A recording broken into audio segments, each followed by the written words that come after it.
It's Friday, April 3rd.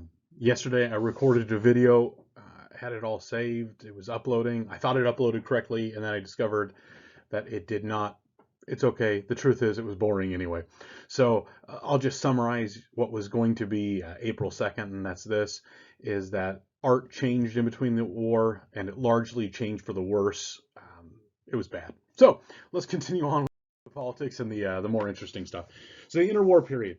World War I left everything changed. The old power structure was broken, much like what had happened after Napoleon, actually much worse than what happened after Napoleon. The Congress of Vienna at least could sort of put the world back together again, for good or for ill. But here, after World War I, it was just shattered. The Congress of Vienna tried and was reasonably successful, but here it wasn't even possible. So let's start looking at some of the individual nations and what happened to them during this interwar period. In Britain, politicians, there had been a noticeable decline in the quality of politicians in Great Britain. So the great men of the previous century, William Wilberforce, Benjamin Disraeli, Gladstone, great statesmen of tremendous talent and ability, and now you had much lesser men who were struggling to retain, to take power for themselves. It was the beginning of really the great political question of the 21st century, which is freedom of the individual versus dominion of the state. What is supreme? Do people have a right to have their own dreams and to succeed or fail based on their own choices? Or does the state coerce them into one grand dream, one single idea of what the common good is, and who knows who gets to define that? That becomes the fight. So it's the big idea is, are people free or is the state supreme? Which is the answer? Almost all politicians wanted to expand the state because if the state expanded, that gave them more power.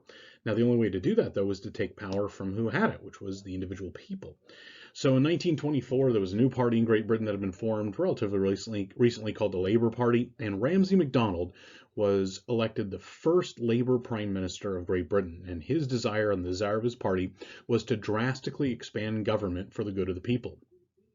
They meant well. They had the best of intentions. I'm not judging motives at this point, but it is going to set Europe on a course that has very much changed even what it is today. Britain at this time was financially strapped, so in the midst of this desire to produce a Great Britain which cared for all of its citizens, there was the reality. The reality was Britain was in debt. World War I had left it with a massive debt. It had an empire that was still in the process of falling apart. And by falling apart, I mean the edges, the dominions, were assuming new authority. They had fought nobly in World War I. They had fought and died, and their blood deserved respect. Their blood deserved a new authority. During this time, Ireland demanded and received independence, though Northern Ireland remained part of Great Britain. That's going to be a problem years ahead. Egypt became independent. India took new steps towards self-government. The dominions were able to achieve a new level of respect with the passing of the Statute of Westminster, which basically said that all the various dominions are of equal authority and of equal value, that Great Britain is not greater than Australia, New Zealand, South Africa, Canada, that they are all equal. Britain was no longer the leading world power, both militarily and economically. It was a leading power. It was not the leading power. There were a number of nations that were competing for that title at this point. Economically, the United States was probably chief. Militarily, well, that was kind of an open question. Nobody really knew at the point. And then France. France had lost more, but had recovered with a unique speed. Before the war, Great Britain was a well-organized machine, and so the disruption of the war drastically changed the reality of Great Britain. Before the war, France was a chaotic mess, and so after the war, it was easier to get back to being a chaotic mess. So France, in some ways, recovered more quickly. Territories that were taken from Germany, especially in that middle zone, proved a huge boon. They provided a lot of natural resources that France was able to profit from. France's disorganized economy just survived the labor disputes of the era. As unions were formed, as strikes were happening in England, these were major changes, and they were significant challenges to the economy. But France was used to being insane, so insane was their standard way of operating, and it wasn't that big of a deal.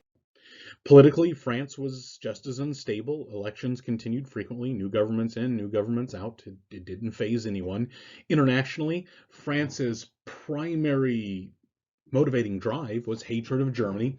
They viewed Germany with continual suspicion, and rightly so.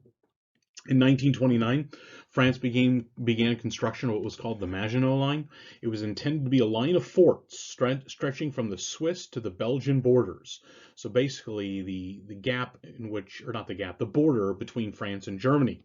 Everything would be underground. The thought was there would be no way to assault the Maginot Line if it was underground. You think, well, how does that work? Well, like this. There would be these pop-up turrets along the way. There would be a massive connecting passageway of tunnels that link them with forts and supply chains and all these things underground, and it could easily hold back 1 million German men so long as it was manned, and it was going to be. So the Maginot Line, and these are parts that exist even today, was going to be this unbreakable chain that would hold back the Germans if they should ever choose to attack again. Let's talk about the United States. The United States came out of World War I with an enormous advantage. Number one, the war hadn't been fought on U.S. territory. There were no farms that had been destroyed, no factories that had been bombed. The U.S. had been able to stay far away. Next thing was the United States came late into the war. World War I started in 1914, but for the U.S. didn't join until 1917. All the Allies had spent billions for U.S. products like food and ammunition and oil and so many other things. And all those debts that England had and that France had, well, who are they debts to? Well, to the United States. The United States forgave a number of them. In fact, the United States was particularly generous with Germany, allowing them to try to restart their economy, but still money was pouring in. America was now one of the primary economic engines in the world. In fact, it was probably the primary economic engine. It had no need to rebuild. So, as soon as World War I ended, America did what it always did when a war ended. It let its military slip to second rate, quit investing money in it, and it went back to what was called splendid isolationism. So the United States Senate rejected the League of Nations. It did not want to be bound up to any European squabbles as they saw it. They thought that was the old country's problems. Let them take care of it. And so the United States went back to the business of the United States, which was business itself. In the 1920s, Calvin Coolidge became president. So we talked about Woodrow Wilson. Woodrow Wilson has a massive stroke in 1919. He is incapacitated. He is not able. So he's done as president after that. And then after him comes Warren Harding. Warren Harding was a well-liked man, but a scandalous man. And he dies in the middle of his presidency. His vice president, Calvin Coolidge, comes to the presidency. Coolidge was a decent man, a competent man, a supremely competent man, and an honest man. He restored some of the dignity of the presidency after some scandals of Warren Harding. Let's talk about him for a minute. He's an interesting character. Calvin Coolidge was known as Silent Cal. He was known to be a quiet man. When asked about it, it was partly his personality, but partly it was intentional. He said that presidential words carry weight, and so they needed to be used judiciously. There was a joke that was told, it probably wasn't real, that one night a lady at a formal dinner came up to President Coolidge and said, I made a bet that I can get more than 2 words out of you. And he looked at her and said, "You lose," and walked away. So only 2 words was all she was given. He appeared to hate going to large parties, but he did it frequently. It was part of the office of a presidency. Someone once asked him, "Why do you go to all these parties?" And he said, "Gotta eat somewhere." But he was a tremendous president as well as being an interesting character. One of the few men of the era who genuinely believed in personal responsibility and opportunity. He correctly identified the American dream as the freedom to rise and to fall. He advocated limited government, which unleashed limited federal government, let me specify there, which unleashed the power of the American economy. When he had been involved in state government, he thought states had rights to do certain things and that they should do those things, but the federal government should be as minimal as possible. And that this would, rightfully so, release the American economy, that regulation should be limited, that it should be primarily constrained to making sure people are honest, making sure people are transparent, but let business go. This was President Coolidge. He is in the center there. He was the one who signed the bill that made all Native Americans American citizens. That had not happened until the 1920s. He was also a noted man for being he was not a racist. Remember, Woodrow Wilson was the most racist man who had ever become president of the United States. Instituted a number of laws which just hurt minority groups. And Coolidge did some, probably not as aggressive as he could have, but it was a different time. But he was very pointed in his support for African Americans, for Native Americans, for other minority groups.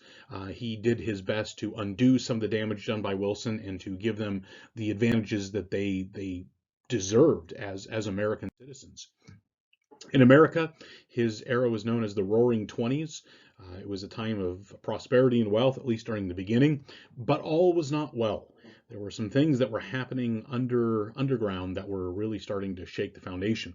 The government was beginning to print money at unsustainable rates. That was creating this issue of what would become inflation. Banks and the government were colluding, and not just the federal government, but state governments as well. They were colluding to underwrite poor loans. Let me explain what that means. Underwrite means to give collateral, give support. And you don't typically give loans to people who you don't trust can pay them back. So if somebody walks in with a stick of chewing gum and says, I'd like $25,000 to buy a new car, you don't give that person a loan. You have no belief that he'll be able to pay back. If somebody walks in with $10,000 and can prove that they have a good steady job and would like $15,000 to borrow in order to go buy a $25,000 car, that's a much better loan. But the government was underwriting bad loans, and so speculation was rampant. Speculation meant people were taking risks. They thought, hey, let's go buy a whole bunch of stuff, and if it doesn't work out, we'll just declare bankruptcy and no big deal. That's a problem. That creates what's called bubbles. The Austrians, Friedrich Hayek and Ludwig von Mises, had identified that America had a history of booms and busts. And by the way, the Austrians, they understand economics. They're good. They're really good, and they are undefeated. And by the way, I am going to post a link. It'll be part of the YouTube, or excuse me, it'll be part of the email I send, and I'll also be posted on the teacher page for GradeLink. It is of a rap battle. A rap battle between Friedrich Hayek and John Maynard Keynes, and you can watch it if you want. You may not understand it, but it's actually very accurate and very well done. So the Austrians wisely advocated less government interference and allow for market correction. They were the minority. Most believed in another economist of the period, John Maynard Keynes. He believed the government needed to continue spending because that would power the economy. So if the government would put money in the economy would just explode, except that's got all sorts of problems to it. He believed deficits are fine so long as the money is flowing.